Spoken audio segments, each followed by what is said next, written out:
प्रिय विद्यार्थियों, बीए भाग तृतीय की इस व्याख्यान माला में आपका एक बार फिर से स्वागत है। आशा है आप सब स्वस्थ होंगे। आज हम निबंध पर चर्चा को आगे बढ़ाएंगे और इसके अंतर्गत हम निबंध का स्वरूप और परिभाषा को जानेंगे। हमने इससे पहले निबंध का व्युत्पत्तिगत अर्थ और भारतीय वाङ्मय में जो अन्य अर्थ मिलते हैं उनको और अन्य जो कोई शब्द काम में लिए गए निबंध के लिए उनके बारे में जानकारी प्राप्त की थी। तो जो निबंध की जानकारी जो अब तक आई है और हमारे सामने आज जो आ रही हैं, उससे हमें एक चीज़ का तो पता लगता है कि निबंध का जो आधुनिक रूप है वो अधिकांशतः पाश्चात्य ही है। निबंध जिस रूप में हमारे सामने आ रहा है वो पाश्चात्य है और इसे हम ऐसे के रूप में देखते हैं। तो जब हम ऐसे के रूप में निबंध को देख रहे हैं तो निश्चित तौर पर ऐसे और ऐसे के बारे में भी जानना हमारे लिए आवश्यक हो जाता है। तो उसके लिए पहले हम परिभाषाएं जानेंगे पाश्चात्य विद्वानों द्वारा दी गई और उसके पश्चात हम भारतीय विद्वानों द्वारा दी गई परिभाषाओं को जानेंगे और तत्पश्चात ऐसे और निबंध में क्या संबंध है या हम उसको निबंध को ऐसे के रूप में ही जान रहे हैं वो कहाँ तक उचित है, उस बात को भी हम समझ लेंगे। तो हम पहले निबंध को ही समझने की कोशिश करेंगे, लेकिन नज़रिया रखेंगे पाश्चात्य विद्वानों का और उन्हीं को समझने की कोशिश करेंगे। निबंध के स्वरूप को समझने के लिए हमें भारतीय और पाश्चात्य दोनों ही भाषाओं के विद्वानों के जो विचार हैं निबंध के बारे में उनको जानने की कोशिश हमारी रहेगी। उनकी दी गई परिभाषाओं का अध्ययन हम करेंगे। सबसे पहले हम पाश्चात्य विद्वानों के द्वारा दी गई परिभाषाओं पर आते हैं। उनमें जो परिभाषाएं दी गई बहुत से लोगों ने दी, तो सारी हम पढ़ नहीं सकते, सारियों को हम नहीं जान सकते, तो हम कुछ महत्वपूर्ण जो परिभाषाएं हैं उनका अध्ययन करेंगे। पहले निबंध को एक हल्की फुल्की रचना के रूप में जो विद्वान लेते हैं, सर्वप्रथम उन दो विद्वानों की परिभाषा को जानेंगे और तत्पश्चात अन्य विद्वानों के द्वारा जो निबंध की परिभाषा दी गई है या निबंध के बारे में हमें जो बताया गया है वो जानेंगे। सबसे पहले आते हैं doctor Samuel Johnson. Doctor Samuel Johnson ये क्या कहते हैं निबंध के बारे में? ये कहते हैं कि निबंध मन की उत्श्रृंखल तरंग है, उत्श्रृंखल तरंग है जो नियमित कथा तथा कृति मात्र होती है। जो एक सामान्य कहानी होती है वह और एक निश्चित रचना जो होती है सामान्य वही है। इसमें न कोई क्रम होता है और न कोई नियमबद्धता। इस प्रकार निबंध एक उत्श्रृंखल भावनाओं की साहित्यिक अभिव्यक्ति है। तो ये देखिए क्या कर रहे हैं, ये कह रहे हैं कि निबंध उत्श्रृंखल भावनाओं की एक साहित्यिक अभिव्यक्ति है। तो पता लग जाता है कि इन्होंने साहित्य को ज़्यादा, निबंध को ज़्यादा गंभीरता से नहीं लिया। दूसरे आते हैं ओसबर्न्स। ये कहते हैं कि निबंध किसी समसामयिक विषय पर इसके औपचारिक लेख को कहते हैं। तो इन्होंने दो बातें विशेष तौर पर बताई। एक तो विषय कैसा होगा, समसामयिक होगा। दूसरा जो लेखन होगा वो औपचारिक होगा।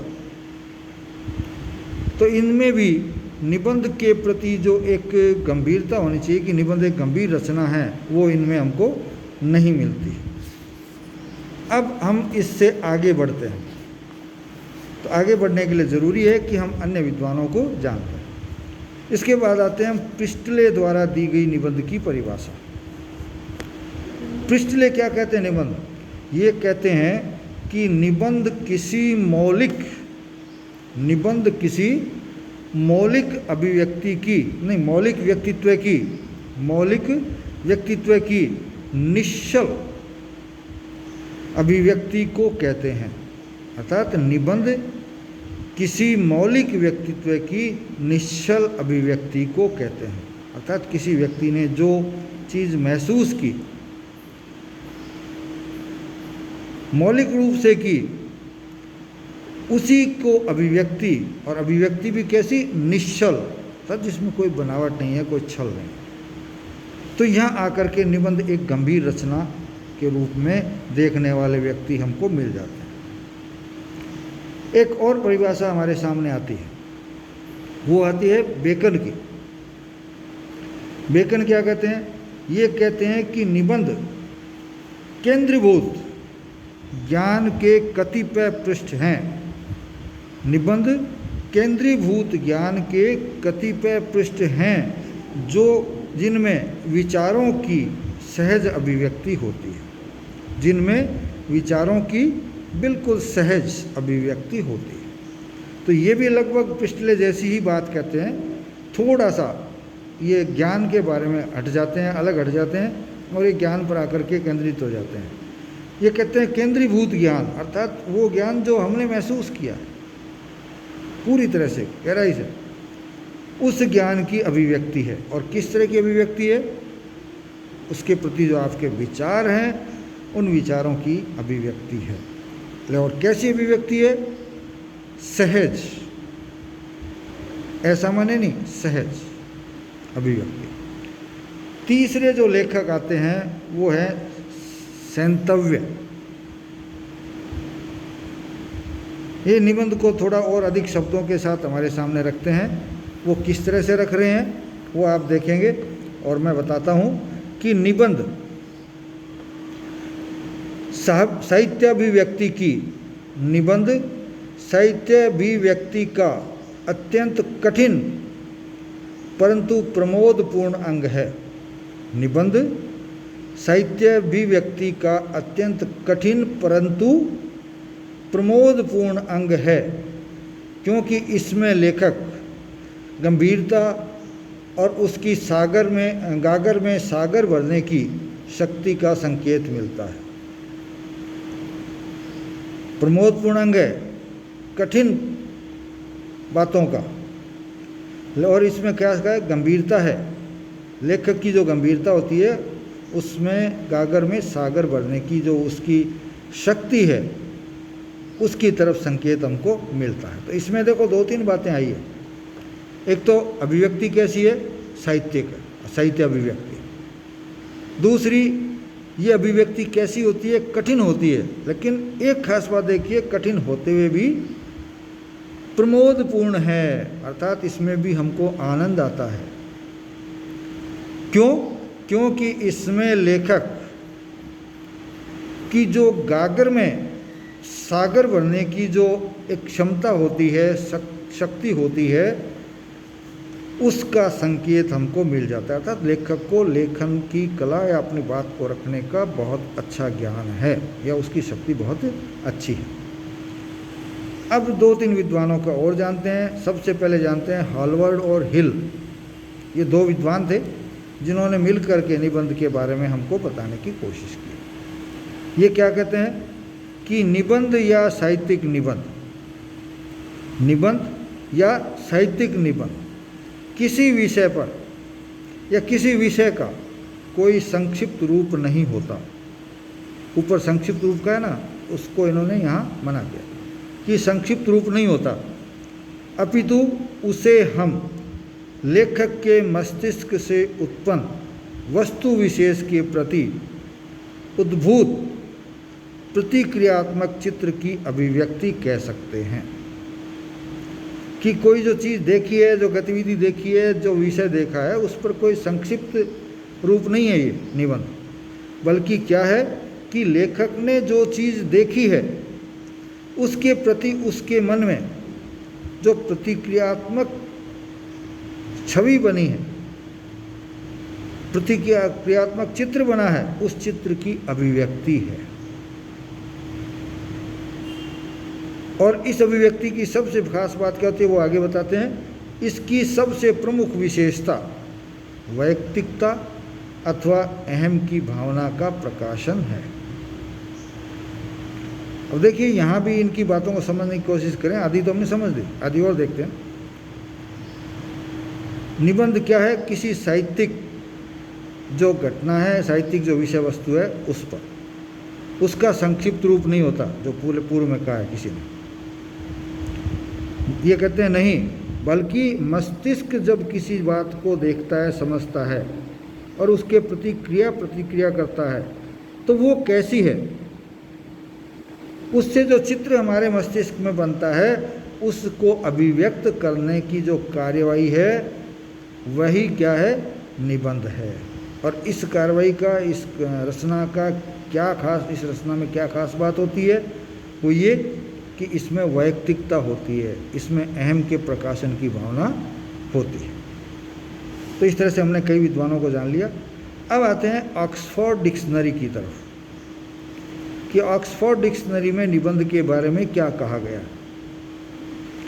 ऑक्सफोर्ड डिक्शनरी के अनुसार निबंध किसी विषय विशेष अथवा किसी विषय के अंश का, निबंध किसी विषय विशेष अथवा किसी निबंध या किसी विषय के अंश पर लिखी गई साधारण विस्तार वाली, अधिक विस्तार वाली नहीं, साधारण विस्तार वाली रचना होती है, जिसमें उसका प्रयोग नहीं, जिसमें प्रारंभ में अपरिपूर्णता के भावना निहित रहती थी। अर्थात निबंध जब लिखे जाने शुरू हुए थे तब की बात कर रहे हैं। उस समय ये मानते थे कि निबंध एक अपूर्ण रचना है, पूर्ण रचना नहीं है, अपूर्णता की भावना निहित रहती थी। लेकिन ज्यों-ज्यों हम आगे बढ़ते गए, लेकिन अब उसका प्रयोग हम एक ऐसी रचना के लिए होता है जिसमें या जिसकी परिधि सीमित होती है, लेकिन शैली उसकी प्राय प्रौढ़ और परिमार्जित होती है। अब देखिए, डिक्शनरी ने जो बात बताई उसमें इसके आकार पर भी चर्चा करती, उसमें जो बात कही गई है उस पर भी चर्चा कर दी, फिर उस पर किस तरह से अभिव्यक्ति की गई है, इन तीनों चारों बातों पर इस डिक्शनरी ने प्रकाश डाल दिया। पहली चीज़ क्या है? सामान्य विस्तार, अर्थात बहुत बड़ी नहीं है। प्रारंभ में निबंध के लिए अपरिपूर्ण मानते थे कि अपरिपूर्णता, तो अपरिपूर्णता इसकी खासियत होगी, लेकिन अब नहीं है वो। अब क्या है? अब ये एक परिपूर्ण रचना है जिसकी परिधि तो सीमित होती है, अर्थात इसका आकार तो छोटा ही होता है, लेकिन इसमें जो विचार व्यक्त किए गए हैं वो पूरी तरह से प्रौढ़ होते हैं और पूरी तरह से परिमार्जित होते हैं। तो इस तरह से हमने ऑक्सफोर्ड डिक्शनरी के बारे में भी जानकारी ले ली कि निबंध के बारे में ये क्या कहते हैं। अब एक विद्वान और देख लेते हैं हम, जिनकी परिभाषा को हमें जानना है। ये क्या कहते हैं? ये है हडसन, जो काफ़ी मान्यता रखते हैं इंग्लिश साहित्य में, इंग्लिश लिटरेचर में। ये कहते हैं कि निबंध एक सामान्य कलेवर की, निबंध एक सामान्य कलेवर की गद्य में लिखी गई वह रचना है जिसमें किसी विषय का सरल चलताऊ निरूपण होता है। निबंध एक सामान्य कलेवर की अधिकांशतः गद्य में लिखी गई वह रचना है जिसमें विषय का सरल और चलताऊ निरूपण होता है, तथा जो विशेषतः केवल उसी विषय से संबद्ध है जिसका कि लेखक पर जैसा प्रभाव पड़ता है, जिसका कि जैसा लेखक पर प्रभाव पड़ता है। ये खास बात है। ये कहते हैं कि सामान्य कलेवर अर्थात आकार कोई बहुत बड़ा नहीं होता, न बहुत छोटा होता है। दूसरी बात इन्होंने बताई, ये गद्य रचना होती है अधिकांशतः, लेकिन कई बार अपनी बात को और अधिक प्रभावी बनाने के बीच बीच में पद्य का प्रयोग भी कुछ लोग कर लेते हैं, लेकिन आवश्यकता नहीं होती उसकी। विषय का निरूपण किस तरह का होता है? सरल होता है और चलताऊ होता है। हालांकि चलताऊ मैं नहीं मानता, लेकिन हडसन का ये मानना है कि चलताऊ वर्णन होता है। और आगे ये बात जो कहते हैं वो ध्यान करने योग्य है कि केवल उसी विषय से संबद्ध होता है निबंध जिसका कि लेखक पर जिस तरह का प्रभाव पड़ता है, अर्थात लेखक पर किसी भी घटना का, विषय का जैसा प्रभाव पढ़ते समय या देखते समय पड़ता है, वही बात उसकी निबंध में सरलता से चलताऊपन के साथ आ जाती है। इसी तरह एक अन्य स्थान पर वो अपने लेखन में चर्चा करते हुए कहते हैं कि निबंध वह रचना है जिसमें किसी बात को सिद्ध करने, निबंध वह रचना है जिसमें किसी बात को सिद्ध करने अथवा उदाहरणों द्वारा प्रतिपादित करने का प्रयत्न किया जाता है। किसी बात को सिद्ध करने की कोशिश होती है या उदाहरणों द्वारा किसी चीज़ को प्रतिपादित करने की कोशिश होती है। और सामान्यतया एक प्रबंध की अपेक्षा संक्षिप्त और कम व्यवस्थित और पूर्ण रचना होती है। यहाँ भी निबंध का काफ़ी जो है रूप हमारे सामने निखर कर के आए हैं। ये कहते हैं कि किसी बात को सिद्ध करने की कोशिश होती है या कोई सिद्धांत वगैरह है तो उसको प्रतिपादित करने की कोशिश होती है। और फिर सामान्य प्रबंध से, जो प्रबंध रचनाएं सामान्य होती है, उनसे ये कहाँ अलग है, वो ये कि ये एक अपेक्षाकृत छोटी रचना होती है, अपेक्षाकृत कम व्यवस्थित रचना होती है, लेकिन होती अपने आप में पूर्ण है। तो इस तरह से पाश्चात्य विद्वानों द्वारा निबंध के बारे में दी गई परिभाषाओं का अध्ययन हमने आज इसमें कर लिया है। हालांकि समस्त विद्वानों द्वारा दी गई परिभाषाओं को तो हम शामिल नहीं कर सकते, लेकिन कुछ महत्वपूर्ण परिभाषाएं जो हमारे लिए उपयोगी सिद्ध हो सकती थी उनको हमने ले लिया है, जान लिया है। आप भी इसको दोबारा से व्याख्यान को सुन करके फिर से पढ़ करके आप इनको ध्यान करने की कोशिश करेंगे। अब भारतीय विद्वानों ने कौन कौन सी परिभाषाएं दी या कैसे किस तरह से निबंध के विषय में अपने विचारों को स्पष्ट किया है, वो हम अगले व्याख्यान में देखेंगे। जय भारत, जय हिंद।